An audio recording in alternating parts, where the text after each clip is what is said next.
How's it going, guys, and welcome back to BL3's Forgotten. This here's where I take a look at underused and not often talked about pieces of gear to determine whether or not they deserve to be remembered in the modern meta of the game or should be left behind and forgotten. And today we are taking a look at the Chalice. If you'd like to get the Chalice for yourself, you're going to want to fast travel over to Ashfall Peaks on Gehenna. You can take either fast travel station here, as where we're headed is pretty central, being McSmugger's encampment, where you can pick up the quest, The Legend of McSmugger, from Mr. McSmugger himself. After gaining cowboy wisdom and becoming McSmugger, you will be awarded with the Chalice. The Chalice is a purple-rarity unique Jakobs assault rifle, having completely locked parts and being unable to be anointed. The unique effect of the Chalice is that when you kill an enemy with a critical hit, it will buff the next magazine with 100% damage. You can tell that this buff is active when the tip of the gun glows purple, with the projectiles being shot also glowing purple, identical to a gun that is amped. While this does say weapon damage, this seems to be a pretty much unique 100% multiplier, making it a pretty big damage increase. But keep in mind, this is buffing the next magazine, so after you score that critical kill, you will need to reload before you get the additional damage. I feel like I've been gushing about really cool looking guns a hell of a lot recently on this series, and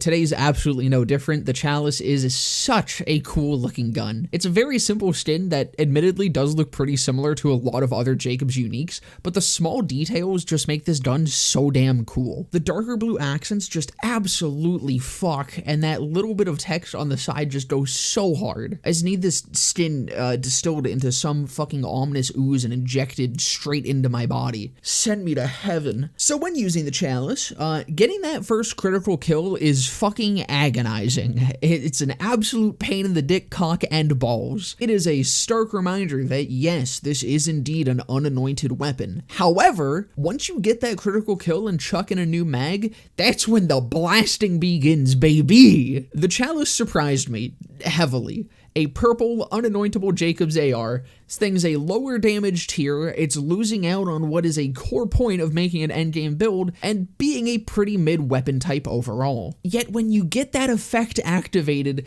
this thing feels like a high mid tier legendary. The Chalice was able to perform decently even on True Guardian Takedown, and that's without the effect ever even really activating. Which does bring us back to what is a pretty core issue. Getting those critical kills can be a huge pain in the ass. I'm pretty sure this gun is working the same way as many others of this do X to gain buff weapon type, where the killing blow damage has to come from the gun itself. This means if it's a bonus element, short fuse, skag den, whatever, then it doesn't trigger. You put that on top of the wildly wiggling crit spots of Necrobugs and Guardians, yeah, there's no way in hell this effect was ever going to activate for me in these most clips. But using it on anyone else and in any other content, I found it to be a great time. It was really fun to play around, it was working incredibly well, and again, it just felt like a really solid gun even with its pretty big drawbacks. With that though, I do highly recommend having some sort of mag size or any other ammo sustain, as it's just an incredibly nice QOL stat to have with this gun. It means when you get that effect active, it's just going to be active for longer, and it's effectively giving you a bigger grace period to get another critical kill before you reload again. And now giving the Chalice an anointment,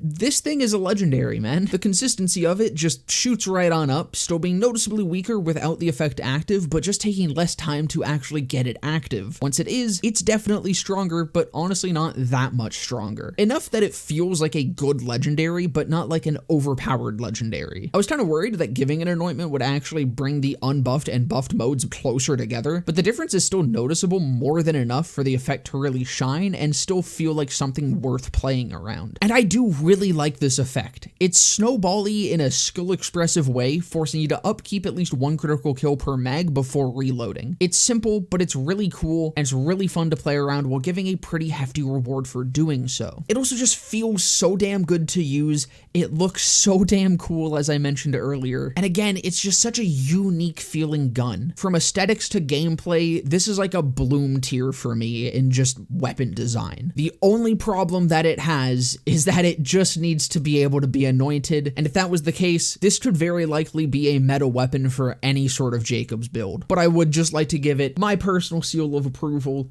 and a big, huge recommendation to pick up the Chalice if you haven't played around with it before. Quick little announcement, BL4 is getting a pack showcase today at 1 p.m. Eastern, and my stream today is going to be delayed until then, so about an hour later than usual, so that I can cover it as it's happening live. If that's something you're interested in, I'll be live right here on YouTube and also over on my Twitch channel, where there'll be a link to down below in the description, and just under that is a link to my Discord server if you want to come and join and hang out. This outro is happening very out of order from how I usually do it, so like, comment, subscribe, all that, I guess, and I hope to see you guys in the next one.